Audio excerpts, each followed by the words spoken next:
welcome to another episode of the Dr. Music Podcast, where today I am honored to have with me Mr. David Libert.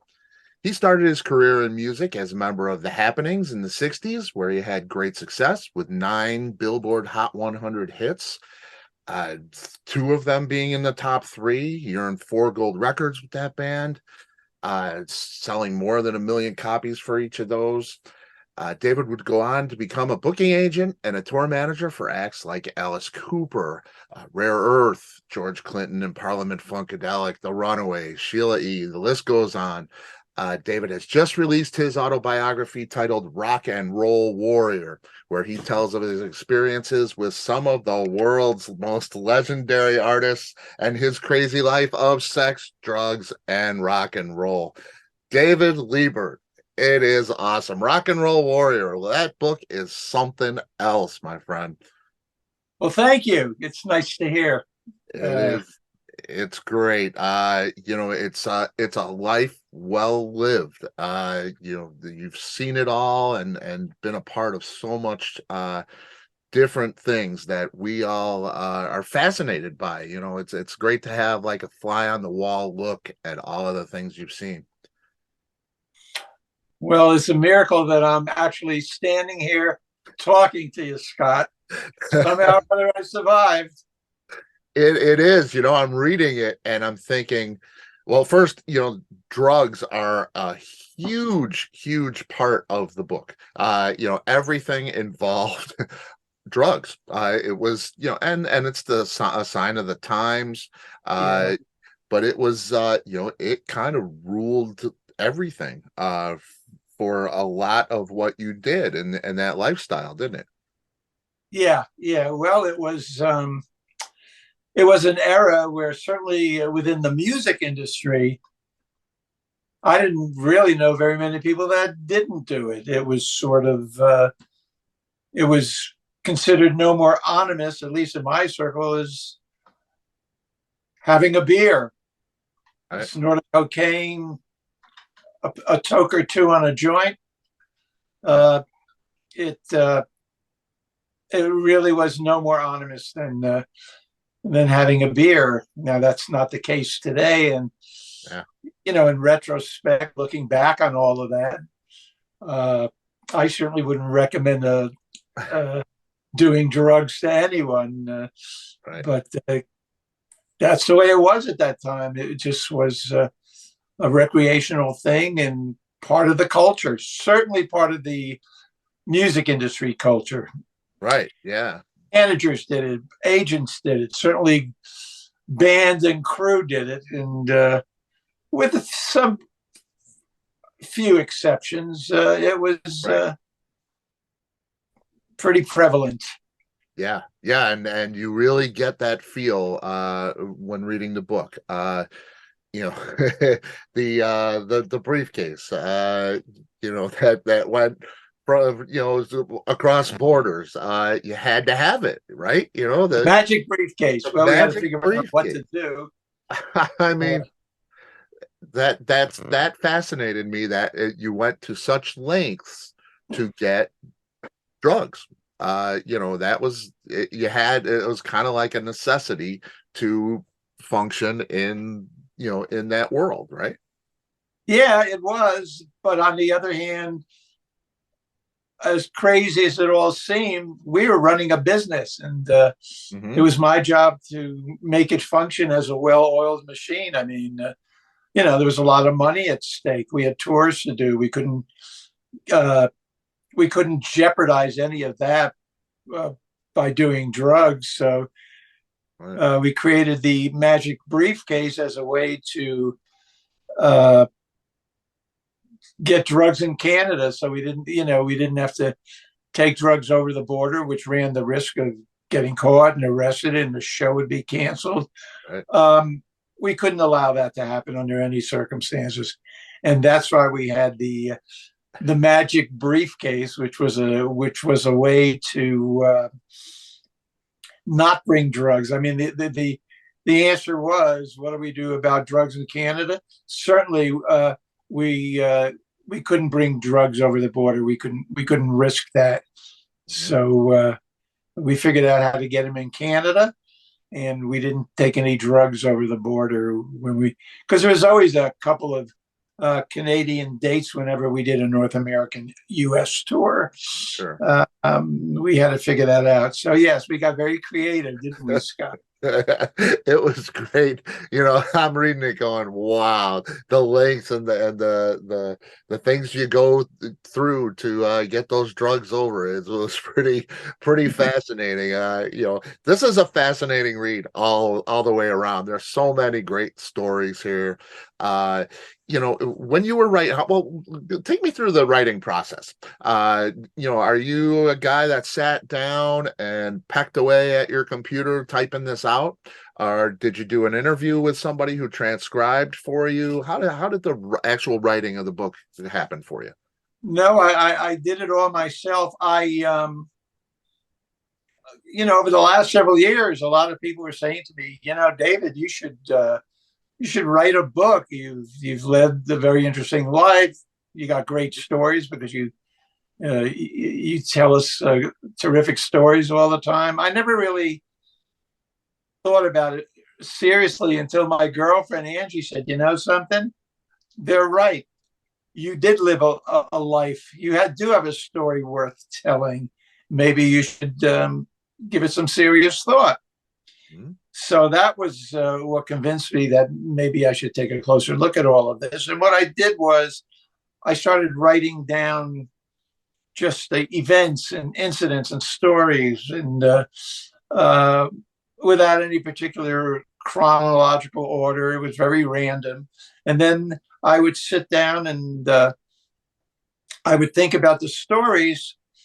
And rather than try to see how well I could write it, I just sort of spit it out. It was sort of a stream of consciousness, because I knew that I was going to go back over this dozens and dozens of times to try and get it right and have a nice flow to it. So that was the process. As I was writing certain things, I would just spit it all out. I just let it all, didn't give a thought to grammar or spelling. I didn't want anything to slow me down.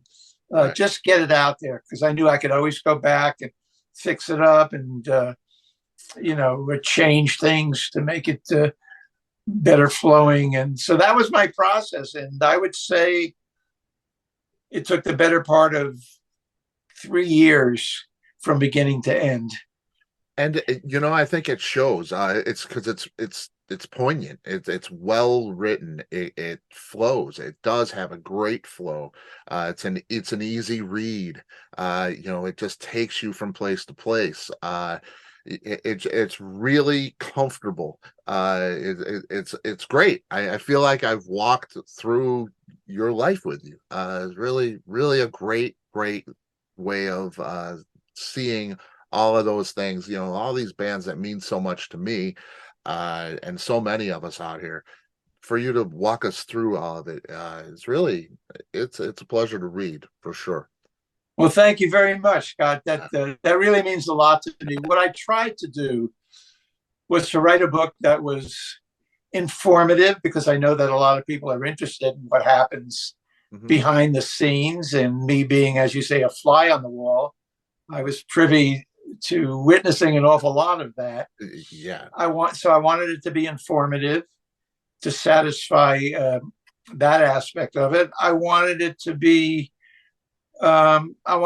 fun and humorous and entertaining. And I think that I accomplished that. And I didn't want it to be, as a lot of books are, this salacious tell-all, balls and tits flying all over the place. I didn't want it to be that kind of book. There's some of that in the book because it's rock and roll. It's pretty hard to avoid all of that, but that was not my intent when I wrote this book. And I wanted it to have a certain flow, and I wanted it to sound like me. And people that know me say, "Yeah, Dave, sounds like you, all right." So I was really pleased about being able to accomplish those aspects of writing the book. Yeah, and it's a happy read. It is humorous, it is fun. I didn't get anything dark really from it. Even your time, you do some time for drugs. Um and you would think that that would be it was a dark period for you, I'm sure. Um but it's not really a dark period when you read the book. Yes, there's some suffering there. There's some, finding your way, but it never really gets dark. And that is really, it's pleasant. It's a skill to tell somebody a dark story and not bring them down. And you do that perfectly here.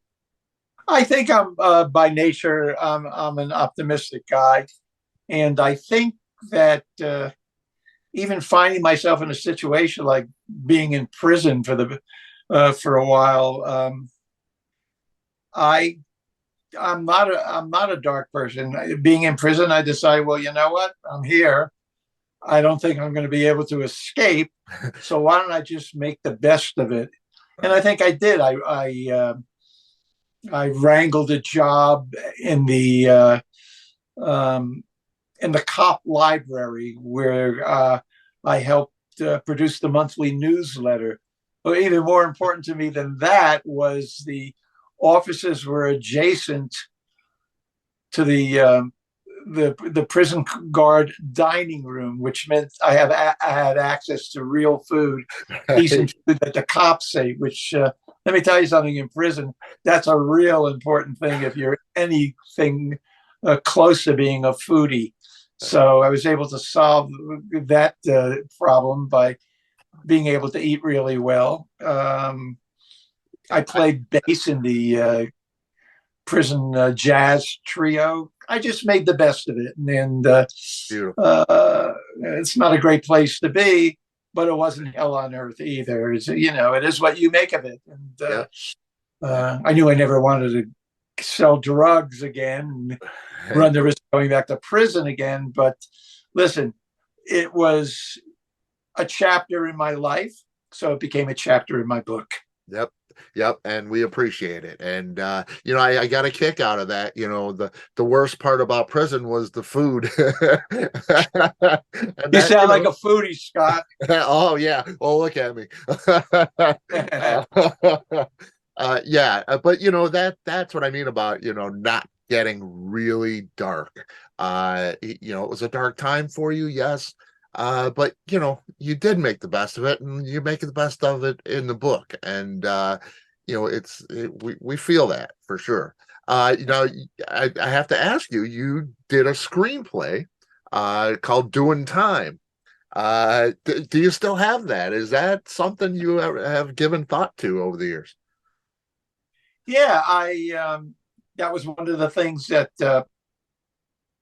I decided to do while I was incarcerated. I wrote a screenplay about a guy like me um, who ends up in prison for selling drugs, just like I did. And there is, there was interest. I mean, the script is 30 some odd years old at this point, and there was some interest uh, way back then. Now there seems to be quite a bit of interest in people considering putting an option on my book and maybe producing a film or a TV series. So now it's rekindled interest in the screenplay once again. The screenplay would have to be updated because, like I say, I wrote it well over 30 years ago, and a lot of it is not applicable. Just I would have to change it a little bit, but right. Hey, we'll see what happens. Yeah, that's when I realized that I'm not a bad writer. I like the idea of writing, and that screenplay was actually one of the convincing factors that I think I can write. Maybe I should write a book as well as a screenplay, because there are two different kinds of writing, really. Oh, yeah. Yeah, and that's exciting. I'm reading the book and I'm thinking, man, I'd love to see this. You know what I mean? So many times I said that, it's like, wow, what a visual you create. And then I thought, a film would just be spectacular for this. It really would. It would really translate the film well, I think. I'm glad to hear you say that. Thank you. And knock on wood, there seems to be quite a bit of interest in actually doing that. So we'll see. Very cool. Yeah. Very, very cool. Now you're writing and singing hit songs with the Happenings. You had a ton of hits, doing really well. And then Alice Cooper happens. How do you end up in Alice Cooper? For people who aren't aware, how that transition, and if you had any reservations, because the Alice Cooper band was very edgy at the time. That was a really odd, really penetrating kind of rock and roll thing. They're very different from the Happenings. So, how does that transition for you? Well, the Happenings is sort of a pop vocal group, and we did evolve into a band, but it was right at the time, the late 60s, where everything was changing. All of a sudden, FM radio became the conduit for listening to these new kinds of bands that weren't all that AM friendly, and it was more album oriented kind of music. And they wrote their own songs and they played their own instruments. And I realized that in order for the Happenings to survive, we were going to have to change our tune. What I wanted to do was do the thing that the Happenings did best, which was vocal harmony, and apply it to more contemporary musical ideas, sort of like what Crosby, Stills, and Nash were doing at that particular time. Right. And the other Happenings really didn't want any part of that. They liked what they were doing. They felt that there was a more retentive, more enduring quality in playing colleges and nightclubs, which is pretty much what we were doing at that time. Mm-hmm. And I had another function in all of that. I was the de facto manager of the Happenings for most of their career. We managed ourselves, but I really was responsible for 99% of all of that. And I was dealing with record companies and PR firms and booking agencies and concert promoters. And when I got this resistance from the rest of the Happenings, I started to think about, you know what? I like this business end. I could do this. I think I can manage other bands or be a booking agent or something. I was pretty sure, Scott, that I couldn't be a Happening forever. So the transition, it got to a point where I decided to leave because of all of the reasons I just mentioned, mm-hmm. and take my shot in the business end of it, and take the knowledge that I had learned being the manager of the Happenings and apply it to something new. And I did a couple of various things after I left the Happenings for a couple of years. I worked for a management company in New York that they manage Johnny Maestro and the Brooklyn Bridge, 5 stair steps. Ooh, child. Oh, yeah. And then I got a job being the booking agent for a club. I was the house booker for a club out in Long Island. And then I got a job as road manager for Rare Earth. And that was a very cool gig. I liked it. And they were cool guys. And they put on a great show. And it was a really nice, soft, cushy gig. I lived in New York. They lived in Detroit. They played mostly weekends. So, I would do all the advance work from my apartment in New York. And then on Thursday, I'd fly out to Detroit. and fly out Friday morning with them to the gigs. And then at the end of the weekend, I put them back on a plane to Detroit. I'd hop on a plane, go back to New York. Pretty cool gig, really. No doubt. Then one day I got a call from Johnny Podell, Alice Cooper's booking agent and a good friend of mine. Mm-hmm. He said that the Alice Cooper band was looking for a new tour manager. Would I be interested? And I was, and checked it all out, and got hired. What was your first reaction to that? You know, I mean, you're talking about Alice Cooper, who, like I say, was, you know, as edgy as it gets back in that time. It was. Was there any reservation on your part?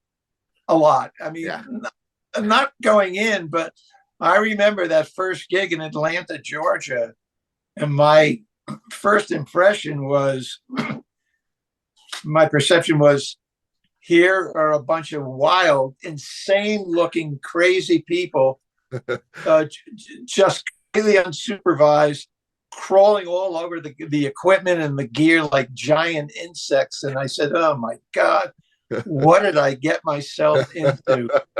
I left my nice, cushy job with Rare Earth for this craziness. I thought I made the biggest mistake of my life. And Shep Gordon, the Alice Cooper's manager, said, listen, just observe, you know, just watch what's going on. You'll get the hang of it. And he was right. Within a few days, everything seemed to start to fall into place. As crazy as all these people look, they were very proficient at their jobs. They took a lot of pride in what they were doing. And they knew exactly what they were doing. Yeah. And I could see that they had great respect and admiration for Alice and the rest of the band. And they worked very hard because they never wanted to let anybody down.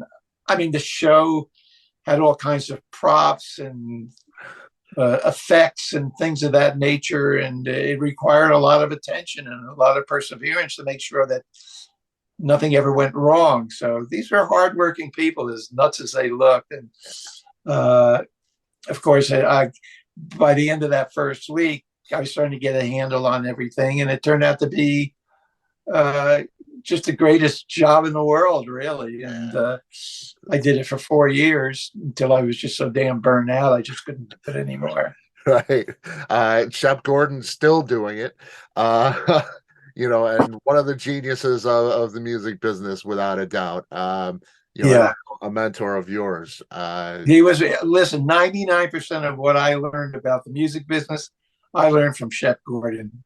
There can't be too much. He was absolutely fascinating to watch, and you know, great boss. Yeah, that's great, and he's you know, still so successful with Alice. You know, it kind of reminds me of Joan Jett with Kenny Laguna. You know, they're kind of one and the same. When you get Alice, you get Shep.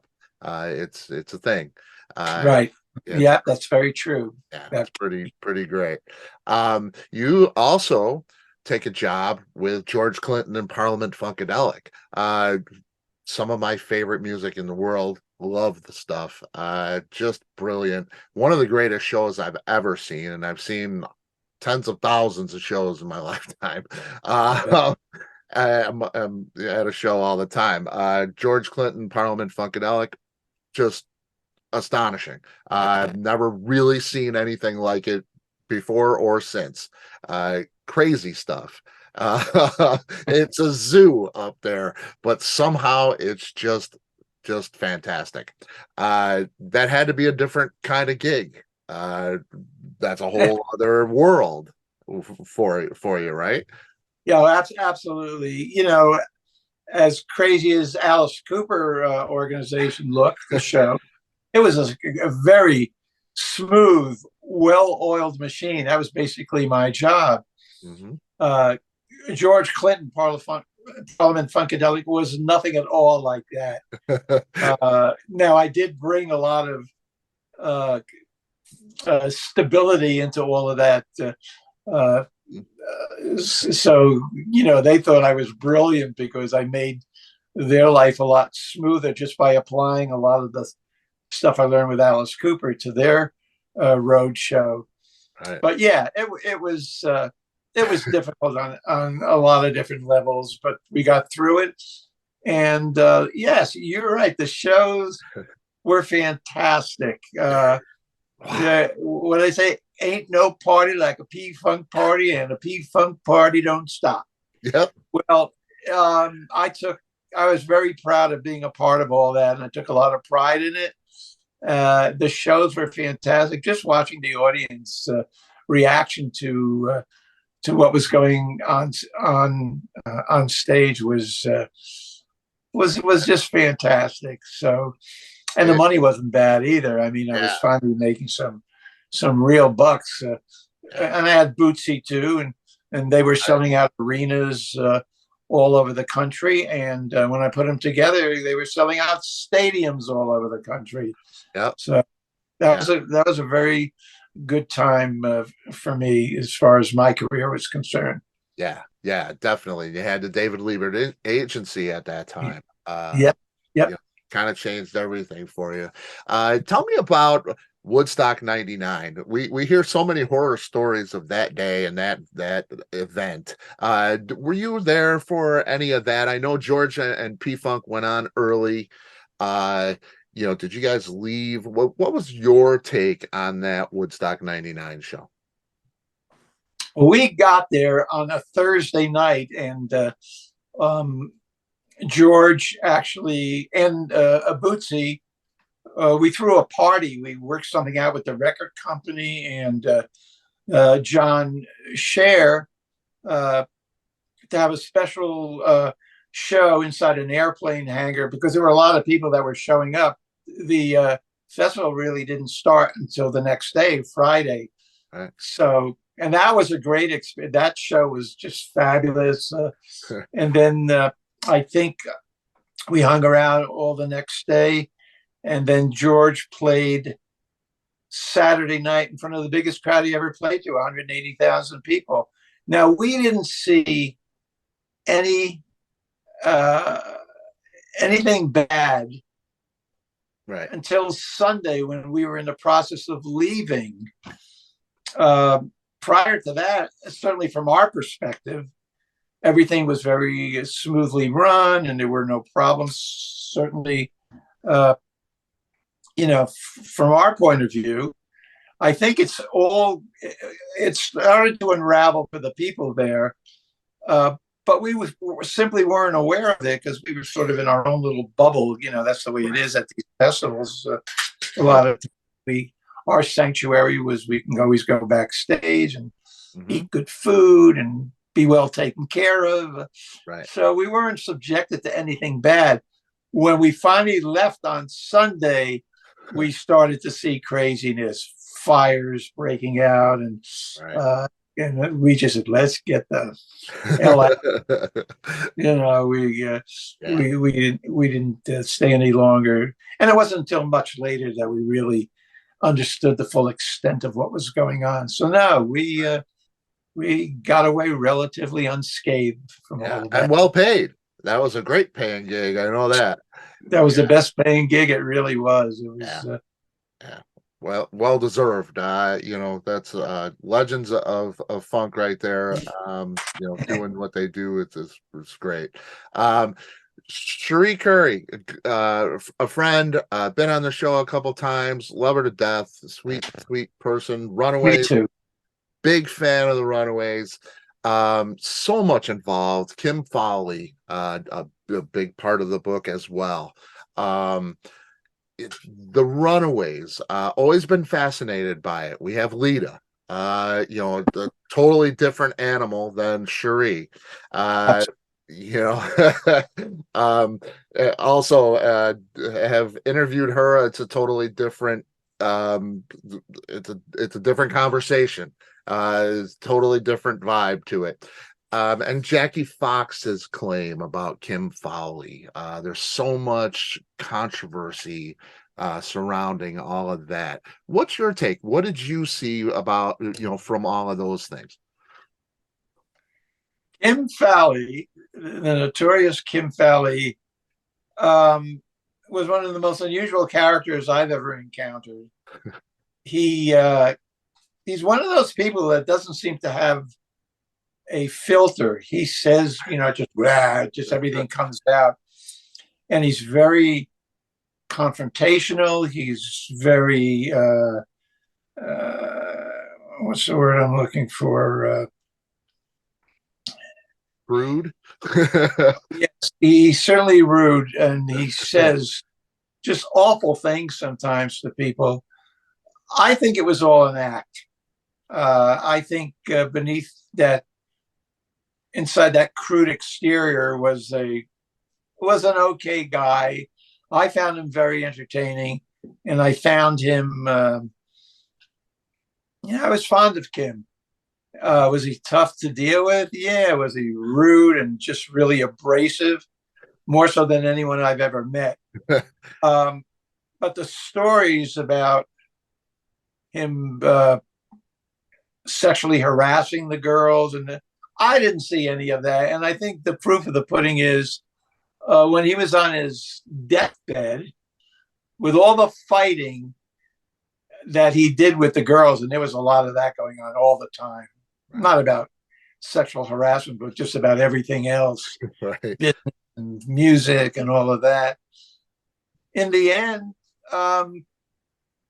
Cherie embraced him, and he even, when he was on his deathbed, even stayed at her house for a couple of months, and also speaking with Kenny Laguna. Joan Jett didn't see any of that, which Jackie Fox was insisting happened. Mm-hmm. Maybe it did, maybe it didn't. But as far as Joan and Cherie are concerned, they didn't think so. And I never really had a conversation with Lita Ford about what she thought. Right. So I think the jury is out. Maybe Jackie Fox saw stuff that the rest of us didn't see. I don't know. Yeah. I didn't see, as abusive as Kim Fowley was, and believe me, he was pretty abusive. He said awful things to people. I never saw any of that kind of sexual predatory behavior. Yeah, he'd say horrible things to them, call them awful names, and insult them. But no, I didn't see any sexual predatory behavior. Yeah. And I've heard that Lita is pretty she's a tough gal. And I've heard that he was a little scared of Lita. She's tough. He didn't mess with her too much. Yeah. Well, I think I was probably friendlier with Joan and Cherie during all of that. I really didn't spend a lot of time with Jackie or Lita. And to this day, I'm very good friends with Cherie. We talk on occasion. We do a little business together on occasion. Great. She was very kind to put a great quote on the back cover of my book, and we certainly have our political differences, but we don't really discuss politics. We discuss music and business, and I really like Cherie. I think she's a kind-hearted soul, and in spite of her political meanings, and I'm sure we'll be friends forever. Yeah, she is so sweet. I had a chance to meet her, and that's one of the few people. She turned her. I said her name. She was sitting at a book signing type thing, and I said her name, and she turned around, and I lost my shit. I started to weep. Is one of the first artists I ever encountered as a young kid. One of the first records that I put on, and she turned around, and ever since that time we have been friends, communicating, and she's just such a sweet, loving person. She is. She's a really nice person. Yeah, she really is. Have you seen the movie? I did, and loved it. I was disappointed and surprised that it didn't do better than it did. I'm not sure why it didn't. And it's funny you mentioned Kim Fowley. What's his name? Michael. Yeah. I can't remember the name. Boy, did he get Kim Fowley down to a T. It was spot on. I thought Okay. it was absolutely amazing.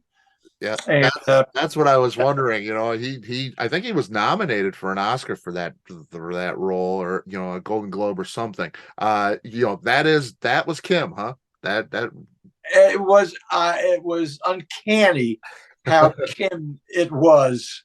The awesome. guy he must have studied him in some way. I mean, Yeah, he didn't look like Kim. It was amazing. yeah. I was really blown away, and I loved the movie. Hmm. Uh, I wish they would have included the booking agent. That would have been like, and later on, I was actually Cherie's manager as far as her movies were concerned. Uh, and I had a great story. I'm surprised that it wasn't used. Kim Fowley said, Liebert, we got to get the girls a Japanese tour. They would just go great over there. How did he put it? He put it in typical Kim Fowley style. He said Japan would go bonkers over American blonde teenage pussy. I think that's the way he put it. Right. And he was right. I mean, they sold out every show in advance on that European tour. And the night before they were leaving to go to Japan, I get a call from Mr. Udo, the promoter of the shows, and pretty much the biggest promoter in Japan. And Legendary, yeah. he says to me, in his best broken English, Mr. David, this very important in Japan. I go, what's that, Mr. Udo? Mr. David, very important. Girls on stage, wild yes. Girls off stage, wild no. Very important in Japan. And I said, Mr. Udo, I will relay your message in as clear and concise as I possibly can to the girls. And it ended up falling on deaf ears because they left a trail of wrecked hotel rooms, unpaid bills, and a lot of broken-hearted Japanese boys and girls. Yeah. Yeah. And I see film footage from that time, and they're getting in there in the limousines and stuff, and it's Beatlemania. It's insane. The crowds in Japan were just rabid. Yeah, they did go bonkers for them. They really, really did, and I love to see that. I love that band. I love what they did, and the path that they paved for female artists even today. Yeah. Really pretty great. So it's really cool to see that. Before you started, did you notify anybody in the book that you were writing? And is there anyone that's mentioned in the book that's contacted you since? Yes, I spoke to a couple of people. I got hold of Lou Christie because the Happenings were on tour with on a big cavalcade of stars. Maybe it was a Gene Pitney tour or a Dick Clark tour. I really can't remember. And I wanted to get a story straight that I had recalled. When you think back 50 years, there's not a lot of clarity sometimes. But I remember that I was sitting at the breakfast counter at this hotel where the tour was staying at, and Lou Christie sat down next to me. For those who don't know Lou Christie, he was a huge star in '66, and this was the time that he had Lightning Strikes, which was just a huge hit.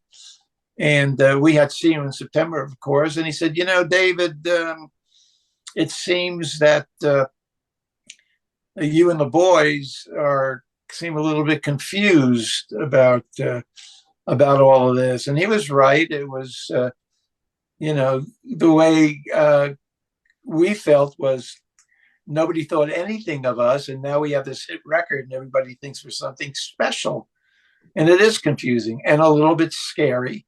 And the voice of experience, Lou Christie said, listen, it can be confusing. Here's how it works. don't take yourself so seriously. Let other people take you seriously. It's good for business, but don't think for one instance you're any different than you were prior to the hit record. Uh, Remember that, and you'll keep a level head, and you'll stay grounded and enjoy the ride. Awesome. So I called Lou about that. I wanted to hear his version of it, and I also spoke to Shep Gordon because I wanted to get his version of the breakup of the Alice Cooper band. I mean, I think, everybody has a different perspective or opinion of things that happen. And it doesn't mean that one person's right and the other person isn't. But I felt I had to get that one right. And I wanted Shep's version of it because, number one, I wanted to be accurate, and number two, I wanted his blessings on the book. And I knew without it, I would never be able to get a quote for the back cover that I did get from Alice Cooper. He said some very lovely things, and so that was important to me. I think those were the only two people that I really discussed the book, and was willing to make changes to get it right. And I did speak to Bobby Miranda of The Happenings about a few things, but we pretty much saw eye to eye how all of that happened. So yeah, part of the research, you want to get it right. Definitely. Is there something that you thought about including but left out, for personal reasons, or, is a little bit too much, too secretive? Anything you left out? Yeah. When you write a book, you have to decide whether something really belongs in the book. Is it too personal? Are you throwing somebody under the bus? So in writing the book, I realized that you have to make critical decisions about what you may want to include or not include in the book. So yeah, there were a few things. And there were even a couple of things that I had completely forgotten about that I'm sorry I didn't include in the book. One of which was, my association with Prince was that I was managing Sheila E, and she was on tour with Prince on the Purple Rain tour. And we were in Detroit on Thanksgiving, and George Clinton, who I believe was living in Pontiac at the time, invited us all up for Thanksgiving dinner. And the Prince tour just jumped at the opportunity. Prince idolized George. That was one of his heroes. Yep. And I didn't put that one in the book. I had just completely forgotten about it. And someone said, "How come you didn't put that in the book?" And I go, "Geez, I have to put that in." That would have been a nice thing. I think if I've thrown anyone under the bus at all, it would probably be George Clinton to a certain extent. And even though I admire George and I said lovely things about him, there were things I wanted to include that were just too juicy not to have in the book, like how he paid off his gambling debts by having his drug dealers sign session sheets that he could turn into the record company accountants for reimbursement. Those kinds of, because George is real street. You want to know the difference between George and Alice? That's a perfect example. Alice wasn't very street slick. George was all street. I mean, yeah. Some of the things, pretty brilliant ideas. He certainly thought outside the box, didn't he? No doubt. Wow, even just having Parliament and Funkadelic, which are the same thing. Yes, but for obvious various reasons, he made the best of his situation. That's for sure. Yeah. He's a pretty brilliant guy, actually. Yeah. So the funny thing is I didn't send him a book. I was afraid to send him a book. I thought he'd get pissed off at me. And Angie, my girlfriend, says, "Look, send him a book. Maybe he'll give you a quote for the back of the book. Maybe he will. Maybe he'll get mad and ignore you, and he'll never speak to you. What do you got to lose? Send him a book." Yeah. So I did. He apparently liked it all. Yeah. And he gave me a great quote for the back of the book. Yeah. His quote was, "First as booking agent and then as personal manager for Parliament Funkadelic during our wildest tours, David Libert was mission control for the mothership." Pretty Yes. nice. That's awesome. That's awesome. So, Who doesn't want to be mission control for the mothership? I mean, right. it's awesome. Yeah, and I did not get George thrown under the bus feel at all. Okay, good. Well, apparently Yeah. neither did he. No, actually, I thought there's so much praise for him and his genius in what he does. But his stories, I think he's probably proud of the way he did those Apparently. things. I mean, that's what I got from it is George was a pretty shifty, smart dude. Yeah. So. You mentioned Prince. Drugs, you say drugs, even alcohol to some extent were forbidden in the world of Prince. Did it shock you to hear of his passing and the drugs involved? It did. It did.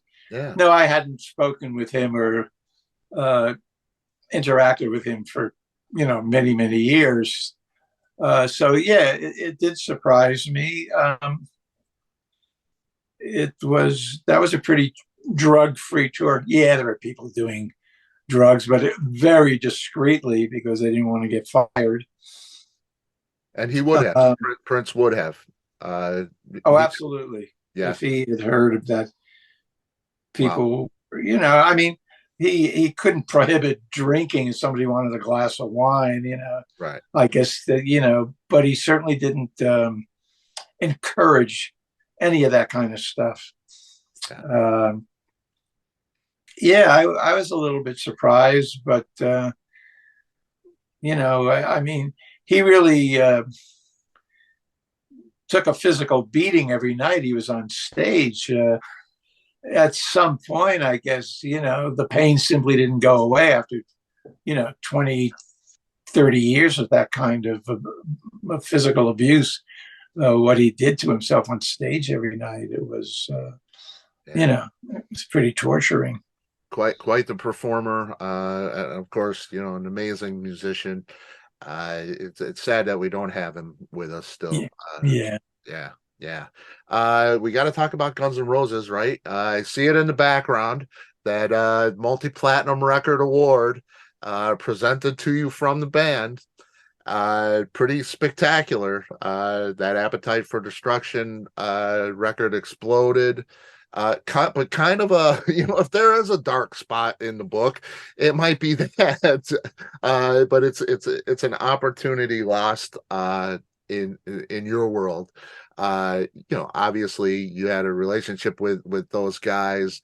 You feel good about their success, but it would have felt a lot better if you were a part of it, a bigger part of it.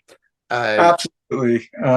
Can you go run through that? So I know you've run through that story a million times, but for our viewers who aren't aware, the exact story, your relationship with the Guns N' Roses guys.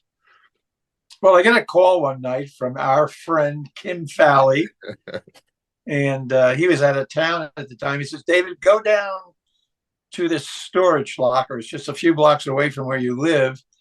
There's a band that lives there. The storage locker complex actually has several bands living there. This particular band lives in one of those storage lockers. They go by the name of Guns N' Roses. Go down there and check them out. I think there's something special." So I go down there and I check them out. And had he done this before, Kim, with other bands? Well, sure. You hear, go check out this band, that band. That's always going on. If you're in, so he was a good measure. You figured, an opinion that could be trusted. Yeah, Kim Fowley says go check out this band, and they're only a few blocks away. I'd have to be an idiot not to check it out. Okay. And I was just blown away instantly. I could see that this whole thing was really something special. As Yeah, they were living in a locker and a storage locker, and they sort of, hooked it up so that they can rehearse there for several hours every day, which they did. They were very disciplined when it came to the music, and the songs were amazing, and their musicianship, they were as tight as can be. I mean, it was just, they had everything, and they were the real deal. And what I mean when I say they were the real deal, they were the real deal. This band, Guns N' Roses, was never not the band. They were always Guns N' Roses. They, whether they were together or just individually, they were never not Guns N' Roses. And I think that that state of mind that they possessed, uh, or that kind of confidence that they had in themselves, was very intoxicating. It influenced everybody that came into contact with them. It was a very potent elixir. You just knew that there was no way in hell that these guys were not going to make it. And of course, being a manager, I wanted to manage them. Unfortunately, it was at a moment in my life where I was broke. I was, it was one of the down periods of my life. My life was certainly a series of ups and downs. So I tried to raise some money. I had to get him out of that storage locker. It was a great place to rehearse, not a great place to live. And that's where they were living as well. There was no running water. There was no, kitchen, nothing like that. I mean, they used to crash in my apartment a few blocks away sometimes. Mm-hmm. But I was unsuccessful in securing any kind of financing to help them out. And I decided I can't help them. I've got to walk away and give them the opportunity to find somebody that could really help them and manage them. Yeah. And 7 months later, they had like the biggest record in the world. Yep. And for all my efforts, that's why I got that. They gave me that multi-platinum. And that's platinum record. That's really great. Not exactly the thing that I wanted, but it was nice of them. Yeah, it was great that they remembered your contribution, and that's nice. And you kind of lost a little bit of a relationship with your brother, from what I understand too. Never spoke to him again. I mean, my brother was a doctor in Florida, and a very successful a doctor. And I said, I asked to borrow a repayable loan of $20,000, and in return, not only would I repay the loan, but I would give him 20% of the management of Guns N' Roses. Mm. And then he avoided my phone calls. And when I finally got him on the phone about a week later, he says, "Listen, I spoke to my accountant, and he said a $20,000 investment in an unknown band is really, really risky." And he said also, my son, his 16-year-old son, listened to the cassette, which pretty much was note for note the Appetite for Destruction album. And his son said, "Nah, they're not that good. They really need it." And so he passed on lending me the money. And that was the last time I ever spoke to my brother. It would have been a drop in the bucket to him. Yeah. And I had never, ever asked him for a thing in my entire life. Yeah, that's a shame. That is a shame. And both of you would have been very wealthy from just that record alone. Right. Can you imagine? Wow. Pretty great. Well, I suppose everybody has a story about the one that got away. That's mine. Yeah. It's funny. The producer had a chance, Michael Wagner had a chance to produce that record, but he refused it because there was a lot of drugs involved. And that's what he had told me. So that's when he decided to get a manager himself and make some better decisions. So that one got away from a few people. So don't feel too bad about that one. Actor David Keith, a great friend of yours, it plays prominently in the book near the end there. How you met him is a great story.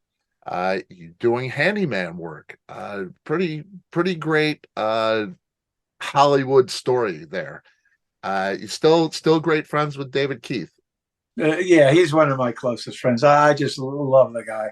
When I got out of prison, uh, I didn't know what to do. I certainly wasn't going to sell drugs again.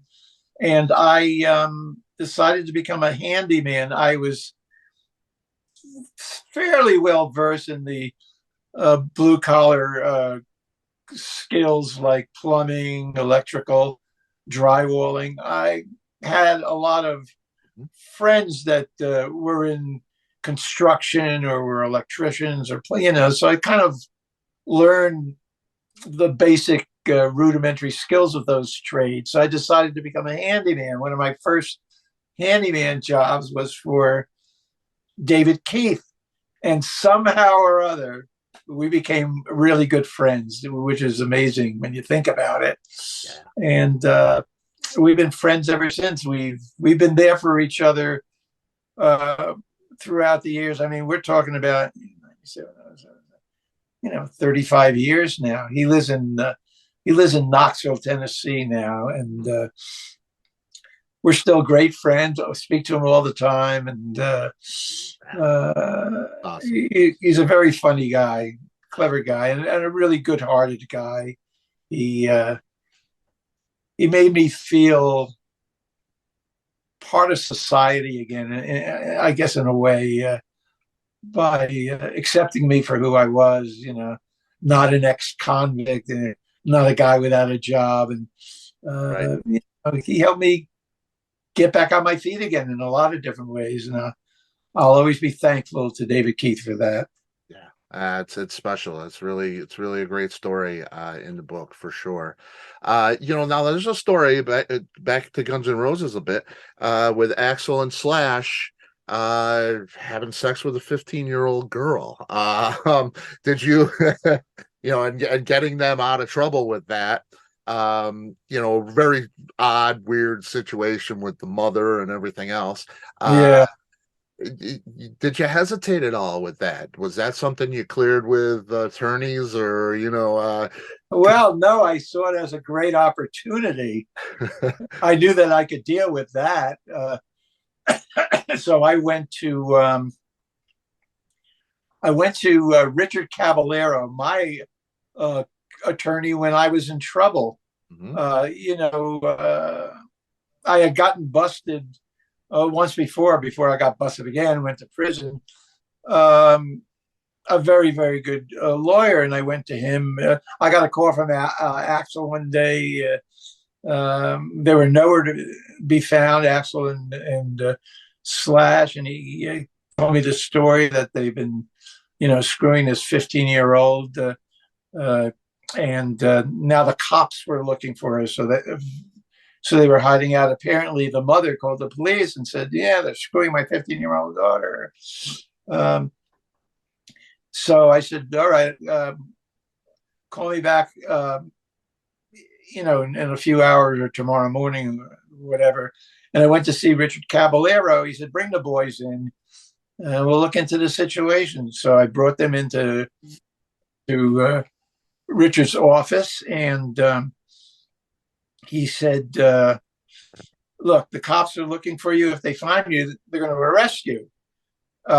If you have David call the cops, say he's your manager, and you'll be happy to bring Axl and Slash in for questioning, then the chances are after they question you, you'll walk out of there and you won't be arrested." And just, and they said, "Well, Mr. Caballero, we are guilty. We were screwing this 15-year-old. He said, "Deny everything. It's an interview. It's not a court of law.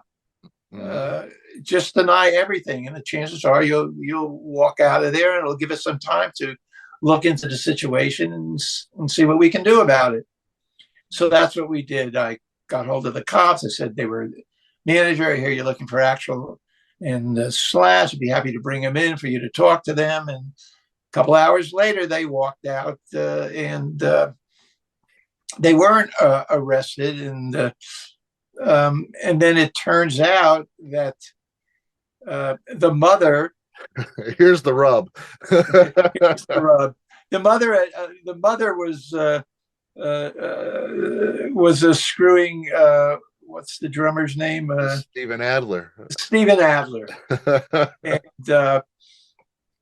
the DA decided, this could be really, really messy. So they decided it was too messy for them. They decided not to press charges against.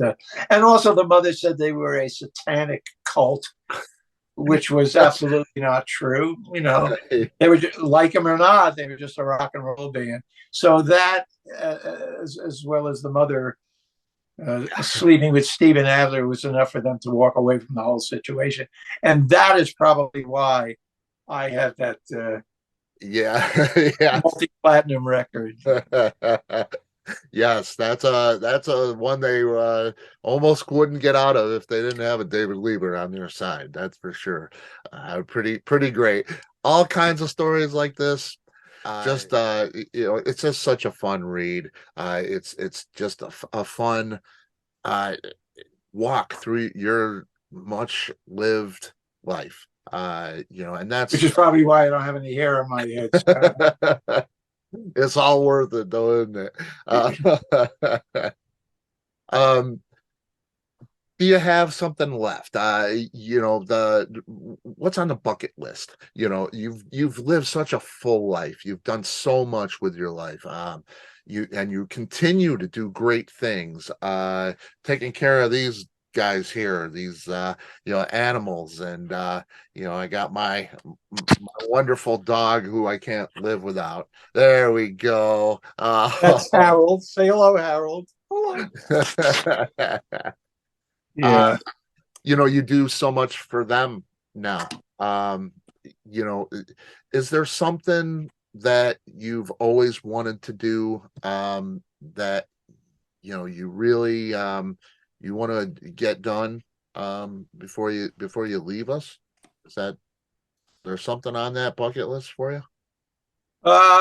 Male prostitute? No, I think that ship has sailed. No, I'm enjoying living a life of leisure now, out here in the high desert in Southern California, near out here by Joshua Tree. And I've become pretty much an animal rights activist. I have 3 rescues myself. You just met Harold. I have 2 others. And I devote a lot of time with rescue organizations and shelters, finding foster homes or permanent homes for other dogs, abandoned dogs, abused dogs, strays, and I find it really rewarding. I'm just an animal freak, I guess. Yeah. I mean, I've had my share of cats as well, but I'm really a dog person more than anything. And say what you will about Facebook, and Instagram, Twitter, and their ilk. These social media apps have been a tremendous advocacy for finding dogs homes. The rescue organizations use these social media apps to promote finding homes, and it's reduced the euthanasia rate 90-something%. Wow. So it's really so I work within these organizations, and people today have a completely different. They've been educated. Mm-hmm. There's hardly an ad on commercial on TV if there's a family in the commercial that there isn't a dog as well. Right. Right. And it's greatly reduced the euthanasia rate for dogs and cats, just Yeah. by more than 90%. That's a good thing. That is a good thing. It is a good thing. Like I say, I mean, I have my pal here, and this is it makes life so much better. Yeah. It's just a wonderful, wonderful thing, and we thank you for doing that. Dino Dave's Desert Doggy Retreat.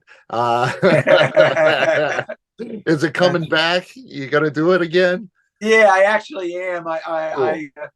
I have this huge fenced-in backyard out here in the desert with a giant jumbo doggy door, so dogs can go in and out 24/7, and it's really Poochie paradise here. So yeah, now that COVID is behind us, more or less, I'm very selective. The dogs has to be well socialized and get along with my dogs, and who are well socialized. And I've kind of resurrected Dino Dave's Desert Doggy Retreat, so I really enjoy it a lot, and I've met some interesting people through it as well. I don't have all that many friends. I'm kind of reclusive, me and Angie and the dogs, but Eric Burden lives out here. Great. Two of my closest friends is John Sortland, the drummer for the Shins. Oh, yeah. And his gorgeous girlfriend, Michaela Grace Nestor, and she plays bass for Albert Hammond Jr. when he goes out on solo tours, away from the Strokes. Fantastic. And I watch their dogs, Buddy Awesome. and Stewie, a lot, because they're on the road a lot. So Right. we're all kind of family, I guess. So besides it being rewarding, it's part of my social life as well. Yeah. As limited as all of that is. Yeah, that's awesome. That's awesome. Yeah. You're in a wonderful place, both mentally and physically. It seems, you a gorgeous place in Southern California there. Yep. And you seem to be doing extremely well. By the grace of God, or just pure dumb luck, I somehow, with everything that I've been through, somehow landed on my feet. And I'm very thankful for that. We all are. We all are. It is a blessing to have you with us. It is a blessing to have you write this book. Thank you. So many great things, and such a wonderful story your life is. It is a blessing to have you, sir. Yeah, please, everybody, grab the book. More stories. You'll see Candace Bergen, Annie Leibovitz story in there, Dolly the Beagle, Camels and Wolfman Jack, Sweet Connie, all of these things. So many great stories. We could talk all day. It's just a beautiful book. It's fantastic. Rock and Roll Warrior. There'll be links in the description where you can order your copy.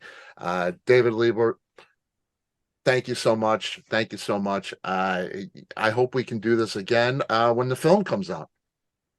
Wouldn't that be nice? I would look forward to that. Thanks a lot, Scott. It's been a lot of fun. It has been great doing this. Thank you so much. Great. Thank you. Take care. You too. Bye-bye. All right. Bye-bye.